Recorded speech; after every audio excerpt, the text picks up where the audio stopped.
दोस्तों, सेनापति को कभी भी डरा हुआ नहीं होना चाहिए और वो हर परिस्थिति के लिए तैयार होता है, चाहे परिस्थिति अनुकूल हो, चाहे परिस्थिति विपरीत हो।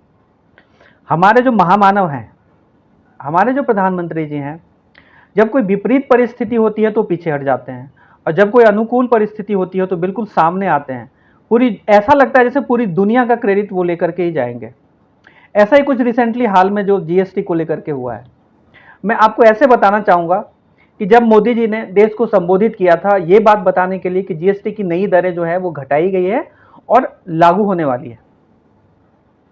अब मैं ऐसा क्यों कह रहा हूं, क्योंकि उससे ठीक पहले निर्मला सीतारमण जी जो फाइनेंस मिनिस्टर हैं अभी, और उनका ही काम था देश को फाइनेंस से रिलेटेड जितनी भी चीजें हैं उनकी जानकारी देना, और उन्होंने दिया भी।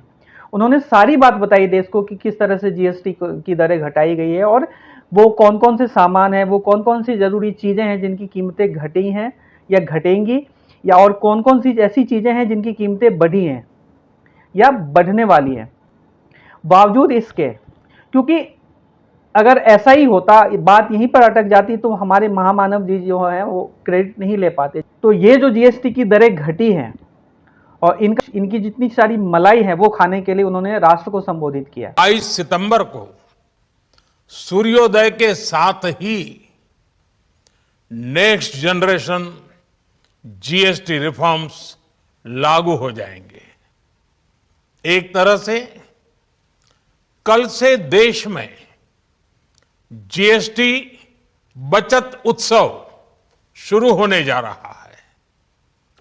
इस जीएसटी बचत उत्सव में आपकी बचत बढ़ेगी और आप अपनी पसंद की चीजों को और ज्यादा आसानी से खरीद पाएंगे। और राष्ट्र को संबोधित करने के पीछे दो कारण था। एक कारण तो मैं इस वीडियो में बताने जा रहा हूं, एक कारण मैं अगले वीडियो में बताऊंगा। जो पहला कारण यह है कि उन्हें मलाई खानी थी कि हमने जीएसटी की दरें कम कर दी है, इससे बिहार का चुनाव प्रभावित होगा और आने वाले आगामी साल में जो यूपी का चुनाव होगा यह भी कहीं ना कहीं प्रभावित होगा। और जन वंदना करने वाली मीडिया, जो फ्रंटलाइन मीडिया है, उन्होंने इस बात को ऐसे बढ़ा चढ़ाकर बताया जिसका कोई हिसाब नहीं है।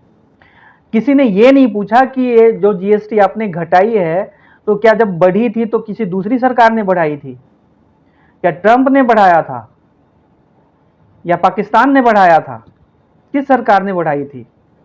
ये जो अभी 8 साल तक जो सरकार, जो पब्लिक जो इस बोझ को उठा रही थी, वो किस सरकार ने उठाई थी? तो अगर ये कम करना राहत है तो वो जो बढ़ाना था वो क्या था? वो जुल्म नहीं था। और इस जुल्म की जिम्मेवारी कौन लेगा? तो जब कभी भी हमला होता है किसी टीम पे, किसी दल पे, किसी देश पे, तो जो सेनापति होता है वो पहला वार खुद झेलता है और पहला हमला भी खुद करता है। तो हमारे जो प्रधानमंत्री जी हैं, मोदी जी जो हैं, हमला करने के लिए तो तैयार होते हैं, लेकिन जो वार है उसको झेलने के लिए तैयार नहीं होते। उन्होंने ये नहीं बताया कि हमने जो इतने साल तक जीएसटी, पूरे 8 साल तक देश का खून चूसा गया है, इतने सारे एमएसपी, छोटे छोटे लघु कुटीर उद्योग जितने थे खत्म कर दिए गए, और इतने लोगों का जो रोजगार खत्म हुआ, इतने लोगों का जो धंधा चौपट हुआ, उसकी जिम्मेवारी कौन उठाएगा? ये सवाल कोई नहीं कर रहा। सब चरण वंदना में लगे हुए हैं और भगवान ही बचाए इस देश को, क्योंकि ऐसी चादर उड़ा दी गई है लोगों की आंखों के ऊपर, पढ़े लिखे से लेकर के अनपढ़ तक सब चरण वंदना में लगे हुए हैं।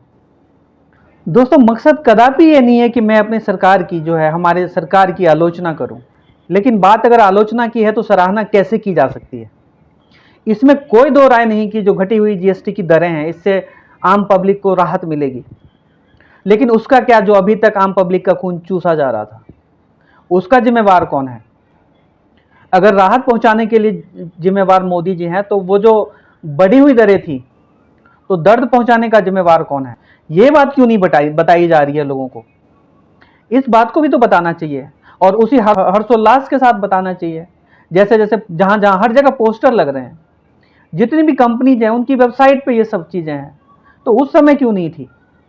ये एक परसेप्शन क्रिएट किया जा रहा है। वो एक कहावत है ना कि जो दिखता है वो बिकता है। तो मोदी जी चाहते हैं कि चारों तरफ दिखे, ताकि ये आने वाले चुनाव में इनकैश करते रहें, अपनी जो विजिबिलिटी है उसको वोट में कन्वर्ट करते रहें। और एकमात्र यही लक्ष्य है इनका, और कोई लक्ष्य नहीं है। न किसी को राहत पहुंचाने का है, न किसी को वेलफेयर स्कीम है। एक स्कीम है जो मैं ईमानदारी के साथ कह रहा हूं कि जो मुझे व्यक्तिगत तौर पे बहुत पसंद आया, इनका एक बहुत बड़ा इनोवेशन था, और उस पर मैं एक वीडियो जरूर बनाऊंगा। उसके लिए मैं सलाम करता हूं मोदी जी का। दोस्तों, आपकी जो भी राय है ना इस वीडियो पे, कमेंट करके जरूर बताना, और अच्छा लगे कंटेंट तो चैनल को सब्सक्राइब जरूर करना। धन्यवाद।